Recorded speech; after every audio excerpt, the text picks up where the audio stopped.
navegar nas humanidades e derivas azuis dos estudos de língua inglesa. Ora bem, eu vou-me sentar para poupar energia. E de facto, eu sempre que ouço o Carlos Antunes fico extremamente animado.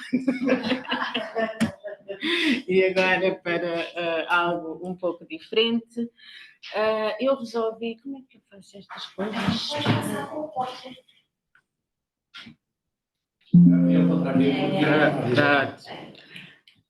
Pronto.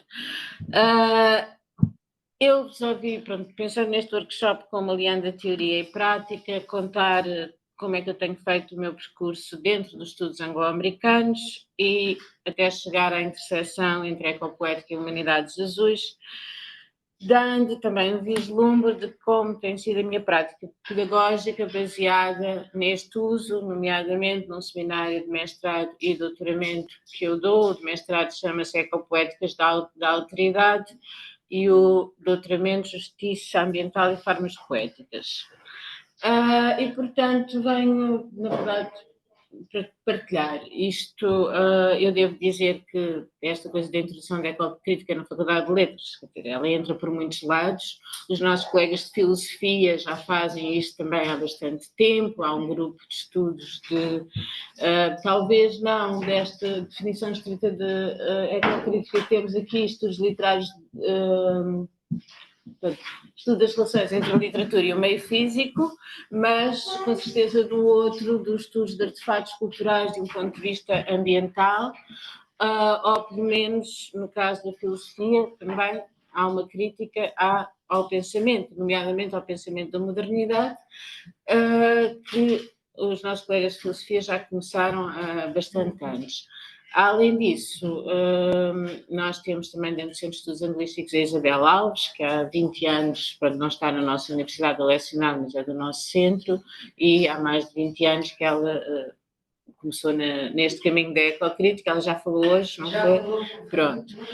E foi o Nuno Marques, na verdade, que está aqui também, que me introduziu, portanto, se calhar é ele o introdutor da ecocrítica na Faculdade de Letras, porque enquanto mestrando chegou e quis fazer uma tese sobre Gary Schneider, que é uma figura fundamental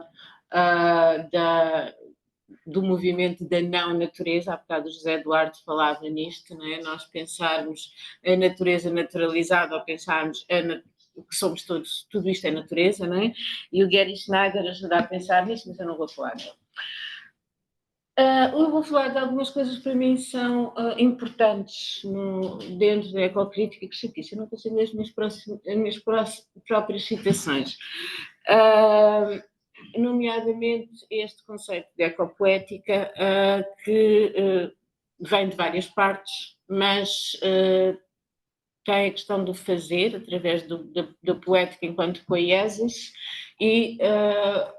e, portanto, tenta aliar a crítica à criação, embora a sua definição, como diz o próprio Jonathan Skinner, que em 2002 fundou a revista Ecopoetics, seja bastante fluida. De qualquer forma, quando nós começamos a olhar para o que ele diz, isto é uma citação de 2011, nós podemos ver que é o estudo, portanto, vai desde o estudo da pastoral à poesia do mundo selvagem e depois a ecologia profunda, enquanto uma proposta para tirarmos o antropocentrismo e substituirmos pelo biocentrismo.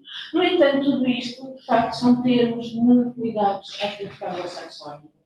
O próprio conceito pastoral, eu acho que tem uma definição dentro dos estudos norte-americanos, e que é basicamente ouvimos o José Eduardo falar, que não é propriamente o nosso pastoril. Portanto, tudo isto, se calhar, necessitaria de um pouco de tradução e de nós pensarmos até que ponto é que nós estamos aqui, pensando neste bloco, em um paradigma que é mais propriamente estadunidense, na América do Norte, que até propriamente anglicista, e que é como é que nós vamos conquistar esta terra. É daí que surge o pastoral, ligar a máquina harmoniosamente com a natureza, ou essa questão do mundo selvagem e quem é que está dentro do mundo selvagem ou não, que é a questão que tinha a ver com os nativos americanos, considerados dentro do mundo selvagem, portanto não havia nada. Estando lá eles, como eram selvagens, não havia nada e podia-se desbravar. Portanto, estes conceitos não deixam de ser problemáticos, de qualquer forma, é a nossa missão tentar desconstruí-los, amplificá-los e também descartá-los se eles não forem úteis. Depois, coisas que são importantes para mim. Se calhar o Nuno Marcos já falou desta autora, Lynn Keller, e o livro que também tem a ver com os estudos norte-americanos, poesia, né? Recomposing Ecopoetics, onde ela fala desta questão do antropoceno como sendo a consciencialização do antropoceno, self-conscious anthropocene. Portanto, de facto, o termo é enganador porque nós pensamos, o termo é muito próximo do termo antropocêntrico, e a ideia não é o antropocentrismo de todo, é passarmos do antropocentrismo para o egocentrismo.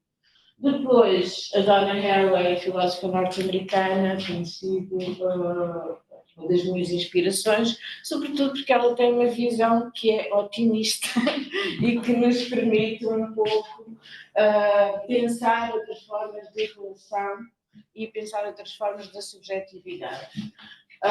O conceito de simpoiesia está muito ligado, na minha cabeça, à ecopoética, tem a ver com um processo conjunto de relação em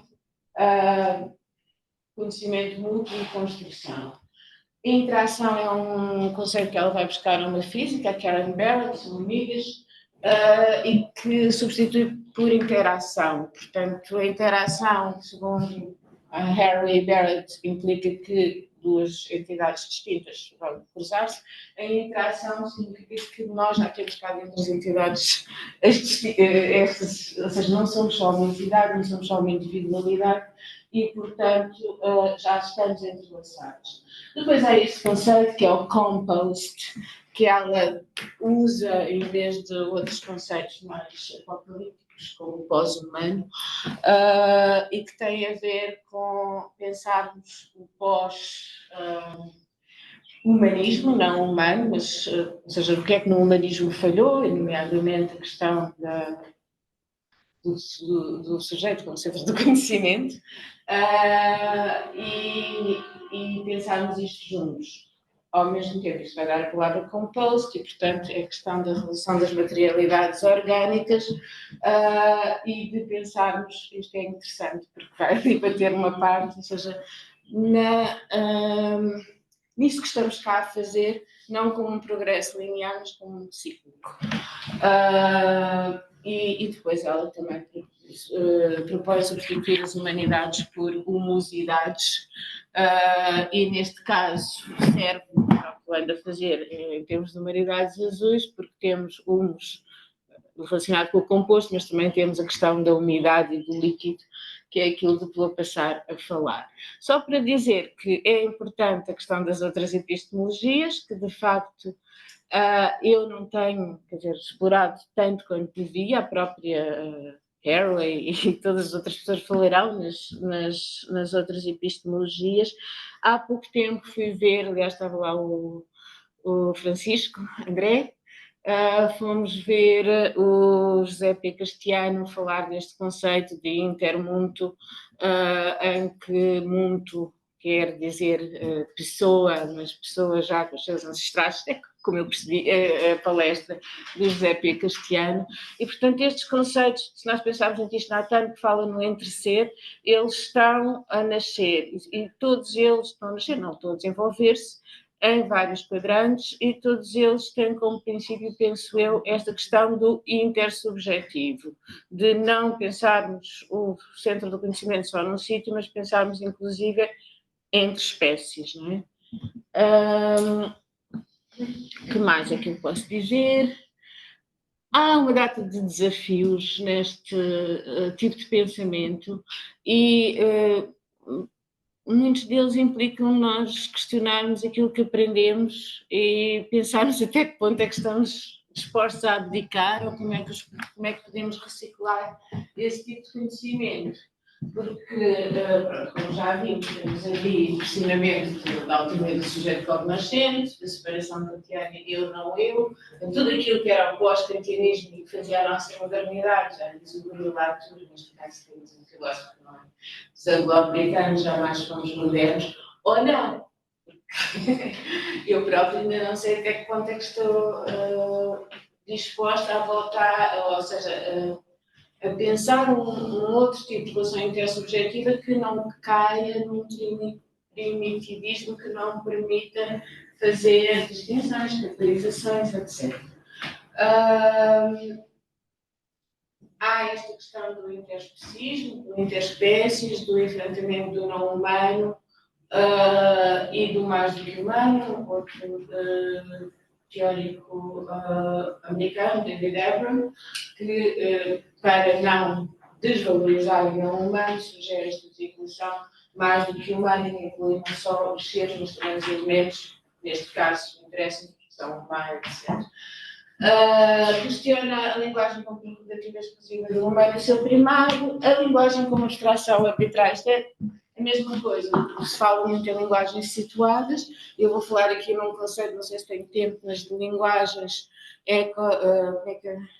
ecologically embedded languages, portanto, linguagens que se encontram sobretudo em ilhas, por isso é que as humanidades azuis são interessantes, que têm uma vinculação bastante nítida à topografia, os nomes querem dizer aquilo que as coisas são, basicamente. E, portanto, são conhecimentos que, de alguma forma, foram rasurados por esta questão do Saussure e da linguagem como necessariamente arbitrária, etc, etc. Agora, tudo isto nós aprendemos durante anos com muito esforço e não sei até que ponto, isto são dúvidas, até que ponto é que conseguimos substituir por outra coisa que nos satisfaça. Ora bem, agora vou ler esta parte que é para ser mais rápido. Tenho dedicado no meu âmbito anglo-americano à escrita e leitura com corpos de água, designadamente com os mares. Sustento parcialmente a importância de o fazer com a urgência de revermos, do ponto de vista quer dos estudos portugueses, quer dos ingleses nas humanidades de matriz ocidental, as narrativas épicas e trágico-marítimas que constituímos e que nos trouxeram até aqui, desde as descobertas e conquistas dos mares até aos romances de aventura, exploração, enfrentamento e superação do selvagem, em que foi fértil a nossa literatura renascentista e a literatura romântica aglófona. Há que modalizar o lema navegar é preciso, quando a nossa precisão constantemente subjuga e faz pregar corpos outros. Ainda que igualmente feitos de água, humanos ou mais que humanos. Pode ser útil, portanto, a termos à deriva em detrimento da navegação precisa e em favor também de uma certa digressão discursiva que tenho defendido nas humanidades, já vem de trás. Designadamente, multiplicando também os formatos considerados como aqueles onde publicamos com qualidade científica, reabilitar formatos híbridos, nomeadamente nas revistas literárias e de arte. A deriva é também um termo hídrico, semelhante ao de errância, que permite alargamentos identitários não por enraizamento, mas por movimentos, desvios e valorização do erro. Errância, por acaso, é uma palavra cuja ambivalência semântica se associa também à de derrota, e aqui temos o nosso patrão de Costa que vai dizer isto, que não é necessariamente sinónimo de perda, mas sim da sinalização do trajeto marítimo entre dois pontos, sem contar com as paragens acidentais. Mas talvez precisemos também de lidar com alguns acidentes, por isso fiquemos com a deriva, turbulentemente, como nos diz Donna Haraway em Staying with the Trouble. Sem deixar de reparar que demasiada deriva nos torna insensíveis, portanto, depois é a questão de ser tudo muito fluido, é isso que eu estou aqui a falar, e pode nos tornar insensíveis ou insensibilizados para quem realmente deriva nos nossos mares, desde refugiados, humanos, às espécies que flutuam e sufocam na toxicidade que regularmente injetamos nas nossas águas. eu não quero ser, portanto, havia um quadro com as, as várias ameaças do mar que eu portei desta apresentação, já sabia que o Carlos Antunes me precedia, mas na defesa das humanidades azuis é importante nós pensarmos que, de facto, são ambientes de encontro entre terra e água que mais se notam os índices do antropogénico. Portanto, quando um grupo de cientistas decidiu localizar pontos onde seria evidente a marca desta nova era geológica chamada Antropoceno, a maior parte destes pontos são pontos de encontro entre terra e água, e foi eleito o Lago Crawford, porque é onde se nota mais nos sedimentos estratificados este tipo de mudanças. E foi eleito o Lago Crawford, cujos sedimentos nos dão uma escrita em vários andares, pólen de dos iroqueses do século XIII a XV, evidência da pressão da industrialização nos finais do século XIX, marcas do Dust Bowl de 1935 e, finalmente, a presença de plutónio resultante de experiências e detonações nucleares, o que levou à datação também do Antropoceno a partir de 1950, embora isto seja muito questionável, porque tem a ver com a maneira como pensamos a modernidade da Revolução Industrial e não é uma coisa que nós possamos precisar matematicamente. No entanto, foi muito importante ter sinalizado este lago, porque ele faz aquilo que estes cientistas chamam Golden Spike e permite, por exemplo, que nas aulas de ciências e geologias o antropoceno seja uma área considerada para disciplina de estudo, não é? Pensar em marcas e corpos de água traz também entendimentos que nos podem parecer novos, mas que não deixam de nos ser sensíveis e até intuitivos. Bebemos água sob pena de morrermos, evacuamos água, choramos água, suamos água, somos feitos de água em cerca de 60% do nosso corpo adulto, com níveis particularmente concentrados no cérebro e coração, 73%. De onde a contenção de Astrida Naimanis, autora de Bodies of Water, de que pensar hidricamente dissolve em grande parte a nossa concepção metafísica ocidental de uma separação corpo-mente-coração. Por outro lado, sendo os nossos pulmões 83% de água, nós não conseguimos respirar dentro d'água. E a vastidão do mar, perante os corpos terrestres que melhor conhecemos, é constantemente metaforizada como um planeta estrangeiro dentro do nosso. Daí que me pareça ser a água um elemento operacional para pensarmos o mais que humano e as nossas próprias transformações identitárias e corpóreas face ao que decidimos distinguir como natureza, mas não é senão natura-cultura.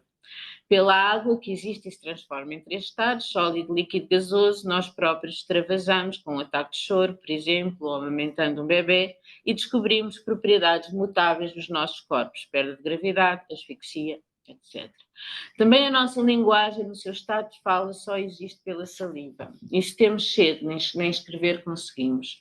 No entanto, não conseguimos falar dentro d'água. A água, pelo menos, segundo a homeopatia e outras epistemes paracientíficas, tem memória. Se não tem memória, pelo menos marcou a história do nosso planeta, foi historicizada, romantizada e monstrificada por nós. Faz parte da nossa mitologia, pré-existe a nossa vida no planeta e há de cada um de nós no líquido amniótico.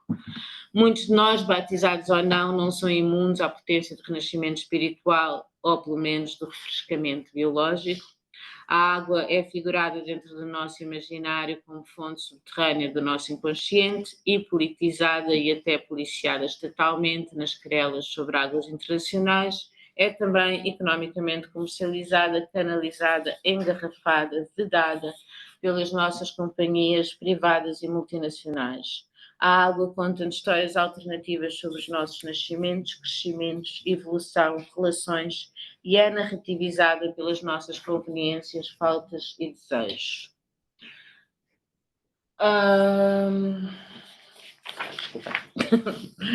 As humanidades azuis, enquanto face da viragem ambiental dos estudos humanísticos, correlata das humanidades verdes, tiveram os seus precursores. Eu trago aqui uma série de livros que para mim são importantes. Dizer que o termo terá ganho tração académica na primeira década deste milénio, alguns entre os estudos de Steve Mentz e Esther Bloom entre 2008 e 2009, e a proposta de um número especial da revista Humanities, justamente intitulado Blue Humanities, por John R. Gillis, que é o mesmo autor que também fala da questão costeira em The Human Shore. Vou passar um bocadinho esta parte, mas só dizer que temos também aqui um link. Como é que está aqui? Vamos fazer o seguinte. Não, eu vou fazer aqui. Acho que é mais fácil clicar ali no link, não É? acho que sim. Ok. Desculpa. Era para ser rápido. Está mais espelhado.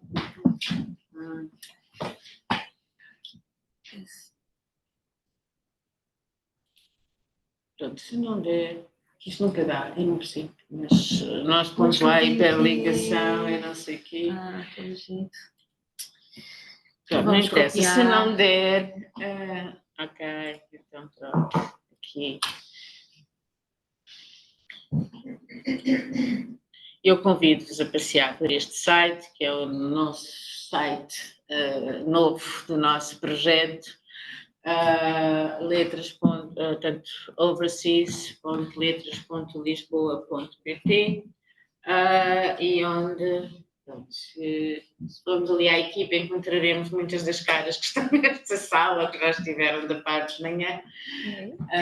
Sim. Pronto. e que faz parte desta tentativa de pensar com e fazer com, que também faz integrante deste conceito de simpoiesis ecopoética. Entretanto, voltamos ao slide.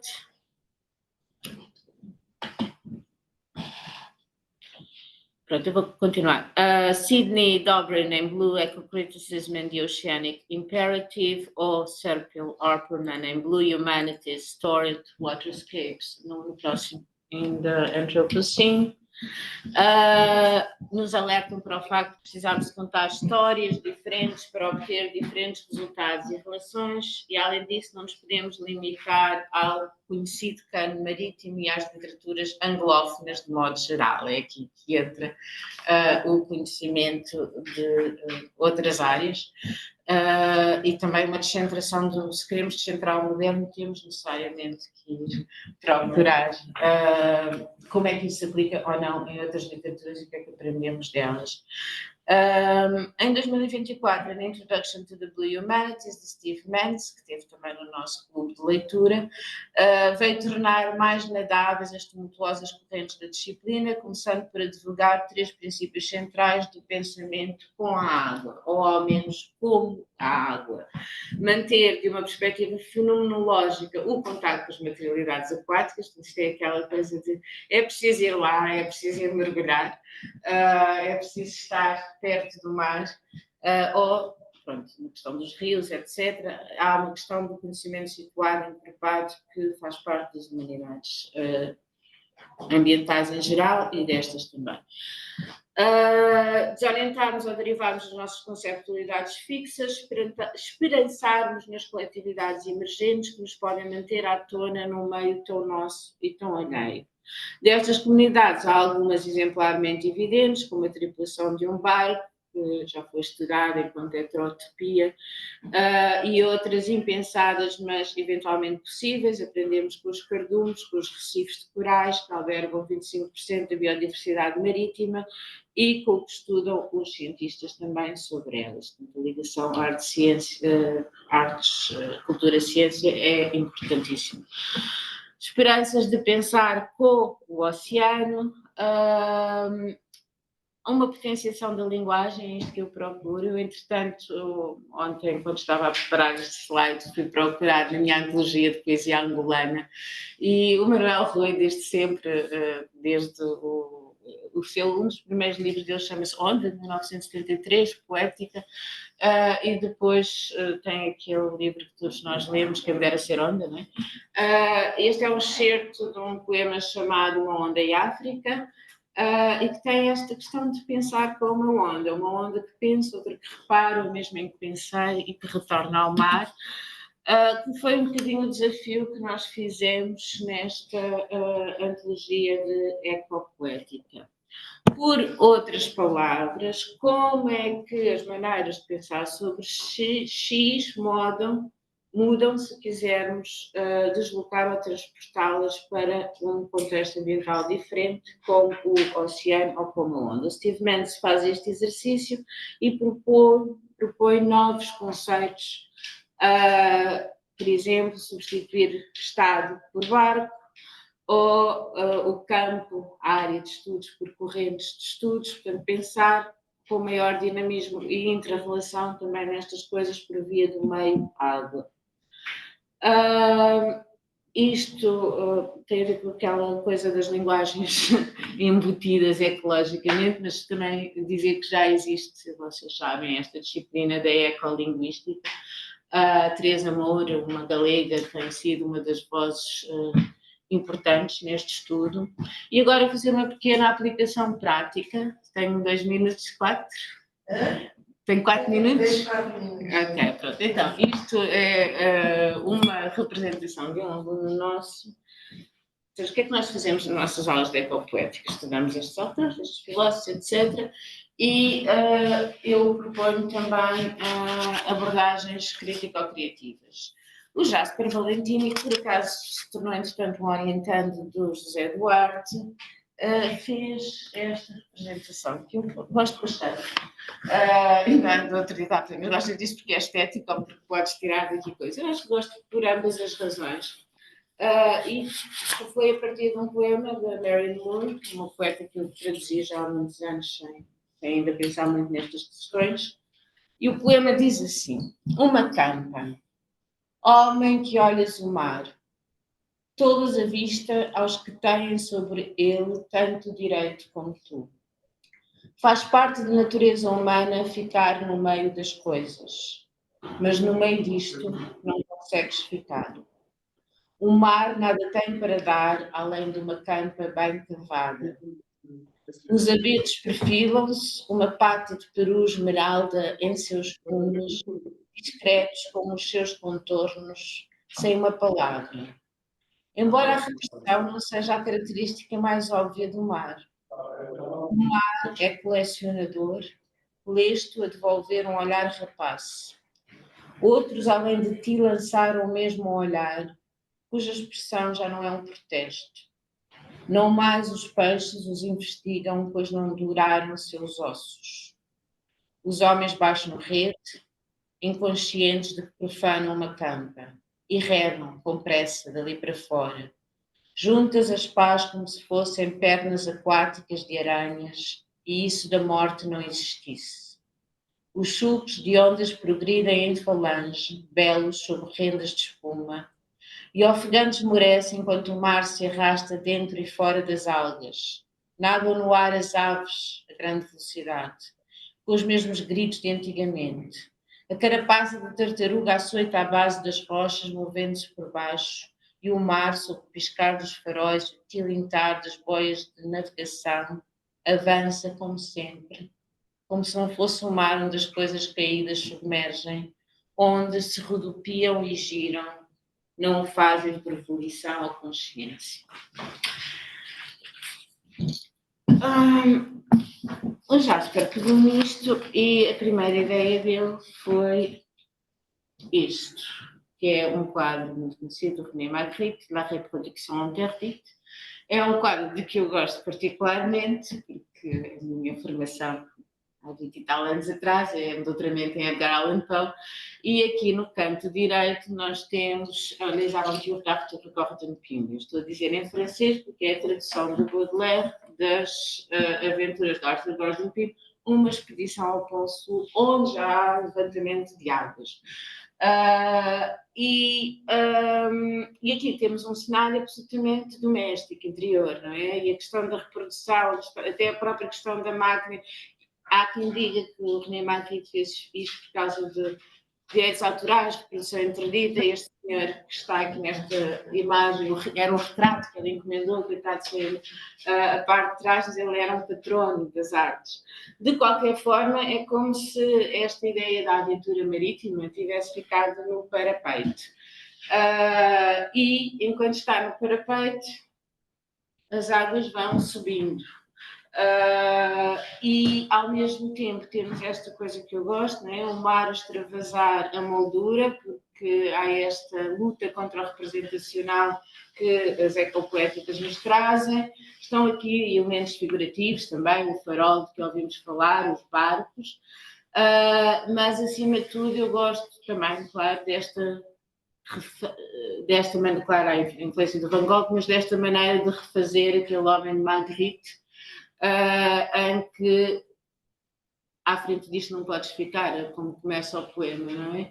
Então é como se já tivéssemos toda a invasão da água neste corpo que já não é humano.